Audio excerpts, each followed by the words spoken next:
तो यार मैं हूं विवेक और आज हम अपने चैनल में एक नई सीरीज शुरू करने वाले हैं जिसमें हम बाकी के अंडरवर्ल्ड को जानेंगे। इस सीरीज में कुछ चैप्टर्स आने वाले हैं तो इसीलिए वीडियो को लाइक और चैनल को सब्सक्राइब करके रख लेना। और आगे कोई कंफ्यूजन ना हो इसीलिए अभी से बता दे रहा हूँ, इस सीरीज में मेनली चियारू शिबा के ऊपर फोकस किया गया है। हाना में बीच बीच में अपेयर होगा, बहुत मजा आने वाला है। चलो फिर बिना देरी करे शुरू करते हैं। एपिसोड की शुरुआत में ही हम देखते हैं यहाँ पर चियारू शिबा को, जो कि एकदम अलग ही ढंग से चले जा रहा होता है रोड में, सिगरेट पीते हुए एकदम रोल के साथ, यार बहुत जलवे के साथ। और ऐसे ही चियारू शिबा के बारे में हमें और यहाँ बताया जाता है ऑथर के द्वारा कि किस तरीके से वो एक अलग ही शेप में चलता है, एक अनूठे स्टाइल में उसकी वॉकिंग टेक्निक है। और यहाँ पर मतलब उसके पाँव ऐसे हो रखे हैं, इतने नोक में हो रखे हैं कि जैसे माइक टाइसन के थे जब वो पंच मारा करता था अपने दुश्मन को। ऑथर ने चियारू के अनूठे स्टाइल को यहाँ पर दर्शाया है। साथ ही साथ वो यह भी कहते हैं कि किस तरीके से ये बंदा बांधे रखता है ना अपने सिर में वो बैंड, मतलब क्या ही कहें,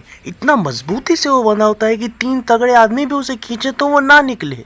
सीधा सीधा सन वुकोंग के हेयर बैंड से यहाँ पर कंपेयर कर दिया जाता है चियारू के उस बैंड को। और हम देखते हैं चियारू के बारे में ये सब बातें और कोई नहीं टोकुगावा कर रहे होते हैं हमारे यहाँ डॉक्टर आइंस्टाइन से। और डॉक्टर आइंस्टाइन चियारू के चलने के स्टाइल को, बाकी सब चीजों को थोड़ा नोटिस करते हैं और यह निष्कर्ष निकालते हैं कि इसे देखकर तो ऐसा लग रहा है कि कोई स्टोन एज का शिकारी हो ये। मतलब वो पुराने ह्यूमंस जो थे ना शिकारी वाले, उनकी याद यहाँ पर आ गई होती है डॉक्टर आइंस्टाइन को। साथ ही साथ वो एवोल्यूशन का चार्ट भी दिखाते हैं और खुद उंगली रख के बताते हैं कि ये इस फेस में है।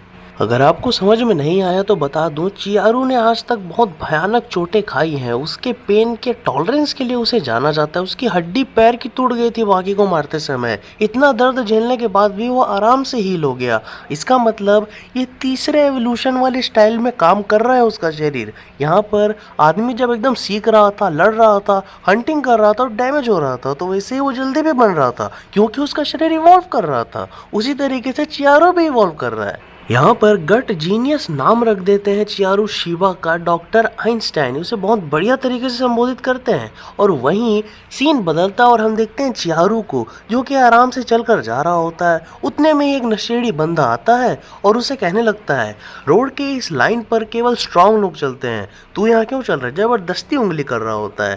खैर चियारू उसे अपने गिडोरा वाले ड्रैगन के ऑरा से ही डरा देता है। वो बंदा अपने आप साइड हो जाता है और चियारू सीधा निकल जाता है। खैर इसके तुरंत बाद ही सीन चेंज होता है और हम देखते हैं चियारू जो है एकदम से किसी बार में एंट्री लेता है और यहाँ पर एक बंदा भी बैठा हुआ रहता है। ऐसा रहता है कि मतलब उसे नहीं बुलाया होता है चियारू को, और यहाँ पर चियारू उसके पास बैठता है और कहता है उससे, तो तुम मुझसे मिलना चाहते थे। अब वो बंदा वहाँ पर अपना इंट्रोडक्शन देने लगता है। वो बताता है कि मेरा नाम काइसकी है और मैं एक राइटर हूँ और मैं आपके बारे में एक स्टोरी लिखना चाहता हूँ। तो उतने में ही चियारू उससे कहता है, क्या क्या जानते हो तुम मेरे बारे में।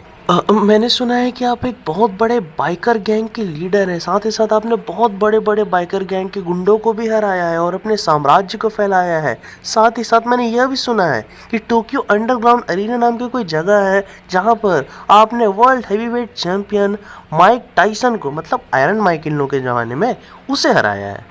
खैर यहाँ पर एक आइस क्यूब कट से चबाता है चियारू और उस लड़के से कहता है, कुछ भी सुनी हुई बातों पर विश्वास मत किया करो। उतने में ही हम देखते हैं कि वहाँ पर 3 गैंग लीडर्स आ जाते हैं जो कि चियारू को छेड़ने लगते हैं। ये हमारी जगह पे, चल उठ, ऐसा वाला हरकत। उतने में चियारू उसके आंट तोड़ देता और यहाँ पर वो बंदा फोर्क उठाकर एकदम से हमला करने के लिए चियारू की ओर बढ़ता है, लेकिन चियारू तो जेब से हाथ ही नहीं निकालता। पूरा हमला फोर्क का अपने वो माथे पर ले लेता है, अटक जाता है उसके माथे पर वो, और भड़ाक से उस बंदे को एक जोर का किक मारता है और एकदम से उछलकर 2 लोगों को और मारता है। इस चक्कर में सभी के सभी हार जाते हैं और चियारू को जेब से हाथ भी नहीं निकालना पड़ता। वो जीत कर चुपचाप वहां से चला जाता है और यहाँ पर वो राइटर जो होता है देख लिया होता है चियारू की असली शक्ति को।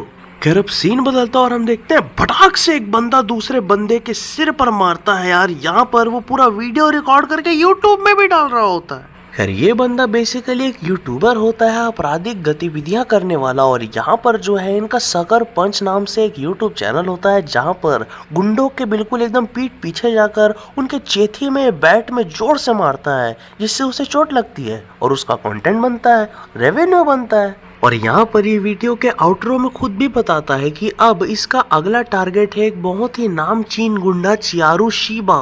सकर पंच उसके ऊपर यूज करने वाला है। वो एकदम रेडी रहो, सब्सक्राइब करके रेडी रहो, ऐसा वो अपने सब्सक्राइबर्स से कहता है। अब यहाँ पर उसका दोस्त प्लस कैमरामैन उससे कहता है नहीं यार, चियारू के ऊपर ऐसा मत करो। माना कि हमारे व्यूज कम आ रहे हैं, लेकिन अगर चियारू को थोड़ी सी भी चोट लग गई ना तो हानायामा हमें नहीं छोड़ेगा। याकुजा के चक्कर में मत पड़ो बॉस। अब यहाँ पर एकदम से अपने बंदे से वो कहता है अरे नहीं यार, हमें ऐसा करना ही पड़ेगा, रिस्क लेना ही पड़ेगा। व्यूज बहुत कम होते जा रहे हैं एक्सप्लेन ऑल की तरह। अगर हमने ऐसा नहीं किया तो रेवेन्यू डाउन हो जाएगा। यहाँ पर वो बंदा हमें बताता है कि यहाँ पर जो चियारू शिबा है वो बहुत ही स्किल्ड फाइटर में से एक है, तो उसे कुछ फर्क नहीं पड़ने वाला। सरप्राइज अटैक्स की उन्हें आदत होती है। जैसे योचिरो हानमा और इकारी जब लड़ रहे थे तो अचानक से इकारी ने एकदम एक जानलेवा सरप्राइज अटैक किया था योचिरो के ऊपर, और यहाँ पर वो हार तो गए थे लेकिन मरे नहीं थे, चोट भी ज्यादा नहीं लगा था। तो आदत होती है उन्हें। चियारू को भी कुछ नहीं होगा, तुम चिंता मत करो।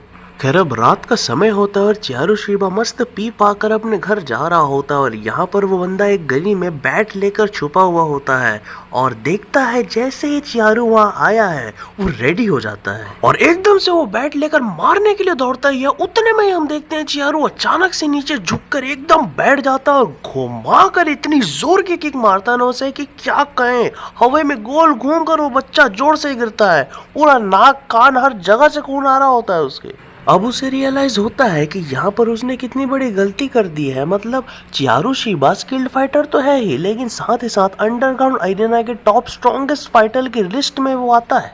खैर इसके बाद हम देखते हैं उस बच्चे के पास चियारू जाता है अपनी एक बुझी हुई सिगरेट लेकर, और यहाँ पर वो एकदम से लाइटर निकालकर उसकी सिगरेट जला देता है और वो वहाँ से निकल जाता है और वो बहुत थैंकफुल भी होता है। चियारू ने उसकी गलती को माफ कर दिया होता है और साथ ही साथ उन्हें अच्छा कंटेंट भी मिल गया होता है। खैर अब हम देखते हैं अगले दिन का, और यहाँ पर चियारू जो होता है उस राइटर बंदे के साथ चलकर जा रहा होता है, अपने बारे में और पूछ रहा होता है उससे, और उतने में ही उनके सामने एक बहुत बड़े ट्रक का एक्सीडेंट हो जाता है जो कि रास्ते को ब्लॉक कर देता है। और उतने में चियारू को किसी का फोन आता है, और वो और किसी का नहीं स्वयं किंग पिन का होता है, और वो किंग पिन और कोई नहीं हानायामा होता है। और हानायामा उससे कहता है चियारू क्या तुम यहाँ आ सकते हो?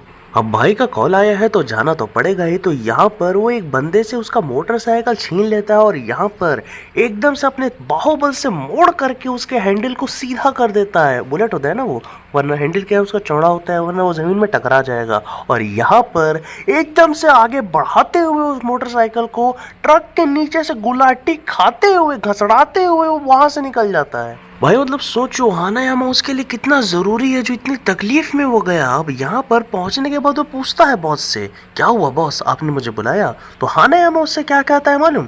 बहुत दिन हो गया हमने एक एक शॉट नहीं लिया। मतलब दारू पीने के लिए इस बंदे को हड़बड़ी में बुलाया होता है हानायामा ने।